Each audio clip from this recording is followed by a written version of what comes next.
Alors, bonjour chers amis, j'espère que vous allez bien. De mon côté, ça va super bien. Alors, comme annoncé tout au long de la semaine, nous allons essayer de parler de la création de contenu en entrepreneuriat.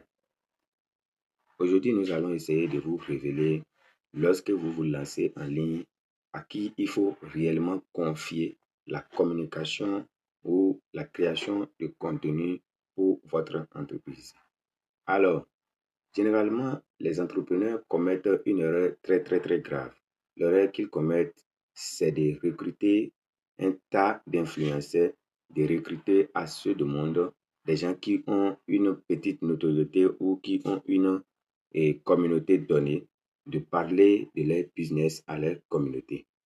Alors, recruter un influenceur pour parler de son business n'est pas quelque chose de très grave encore. Mais ce qui est grave, c'est que l'influenceur ou celui à qui tu confies la communication de ton entreprise n'est pas forcément, ne possède pas forcément les capacités qu'il faut pour parler réellement de ce que tu fais. Parce que celui qui maîtrise plus ton entreprise, c'est toi-même. C'est toi-même qui sais qu'est-ce que tu fais dans ton entreprise. C'est toi qui as le réel sentiment de ce que tu peux apporter aux autres. Bon, aujourd'hui, ce que tu dois savoir, c'est que celui qui doit vraiment parler de ton business sans aussi négliger qu'on peut se faire aider, mais c'est toi-même. À un moment donné, tu dois te montrer. Tu dois te mettre face à la caméra, parler de ce que tu fais. Tu dois avoir la confiance en ce que tu fais, te montrer. Le fait seulement de te montrer permet à beaucoup de personnes de te faire confiance. Le fait seulement de montrer ton visage et de montrer que voilà, c'est moi qui fais telle chose, ça permet à beaucoup de personnes de croire en toi et même de payer ce que tu vends ou bien de souscrire à ce que tu proposes. Donc, c'est bon, tu peux prendre des choses pour t'aider dans les choses techniques que peut-être tu ne maîtrises pas. Mais s'agissant de parler de ce que tu fais, je crois que la meilleure personne la plus adaptée, la meilleure personne qui peut le faire, c'est toi-même. C'est toi-même qui peux parler de ce que tu fais. C'est toi-même qui incarne l'esprit de ton affaire. C'est toi qui incarne tous les sentiments de ton business. Confier cela à une personne n'est pas mal, mais le faire soi-même, c'est beaucoup plus mieux. Tu peux le faire comme tu peux. Tu n'as pas besoin d'avoir une grande formation. Tu n'as pas besoin de maîtriser tout un tas de choses. Ce que tu dois faire, c'est que tu dois parler de ce que tu ressens, ce que tu as ressenti pour créer ton business, ce que tu ressens, qu'est-ce que tu sais que cela peut apporter aux gens. Dis-le naturellement, sans dire que non, je ne maîtrise pas tant, je ne maîtrise pas tant. Non, tu n'as pas besoin d'être meilleur en vidéo. Tu dois dire ce que tu penses d'une manière naturelle et tu feras bien comment les résultats vont commencer par jaillir. Comme je te le disais, tu peux aussi confier ça à d'autres personnes, mais de temps en temps, tu dois savoir que tu dois te montrer. Parce que ce qui rassure plus les clients aujourd'hui, c'est de se montrer. Les clients ne croient pas seulement à des profils fictifs, à des choses qu'ils ne connaissent pas. Ce qui les montre réellement que vraiment c'est une bonne chose, c'est que la personne qui le fait se montre, ne se cache pas derrière un profil. C'est pourquoi lorsque même tu crées une entreprise, c'est bien d'avoir un logo, c'est bien d'avoir une identité visuelle. Mais ce qui est bien encore, lorsque tu viens de te lancer, c'est de te montrer toi-même. Tu dois être le logo de ton entreprise, tu dois être l'identité visuelle d'abord de ton entreprise. Dans les débuts, c'est ce qu'il faut faire, c'est ce qui est conseillé.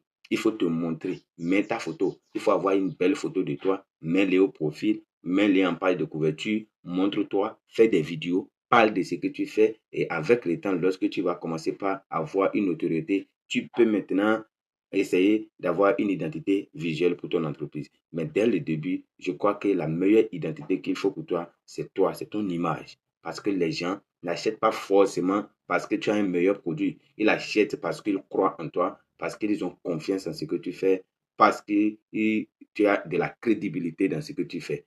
Alors, mon conseil pour toi, je reste toujours sur le même lancé, c'est que toi-même, tu dois parler, toi-même, tu dois te montrer, toi-même, tu dois montrer ton image à travers ce que tu fais. C'est ce qui va permettre à beaucoup de personnes de savoir que tu fais de bonnes choses. tu fais de réelles choses. Imagine que si les influenceurs mettent un logo, si les influenceurs mettent un insigne sur leur profil, soit disant qu'ils sont influenceurs, je suis sûr que personne ne va les prendre pour leur faire de la publicité. Ce que tu dois savoir, c'est qu'eux-mêmes, ils se montrent. Eux-mêmes, ils montrent qu'ils sont réels, qu'ils sont vrais. C'est ça la crédibilité. C'est ça qui renforce les liens entre toi, entre ton entreprise et les clients qui viennent vers toi. Donc, à partir d'aujourd'hui, si tu veux te lancer ou bien si tu t'es déjà lancé, tu peines à avoir des résultats, sache qu'il y a un déclic que tu dois activer. C'est de commencer par parler toi-même de ton business. C'est vrai, tu peux confier, tu peux donner beaucoup de tâches à d'autres personnes de t'aider, mais toi-même, tu dois confier, tu dois commencer par parler, tu dois commencer par te montrer. En te montrant, ça donne plus le courage aux gens de te faire confiance. En te montrant, ça donne plus l'envie aux gens de venir vers toi.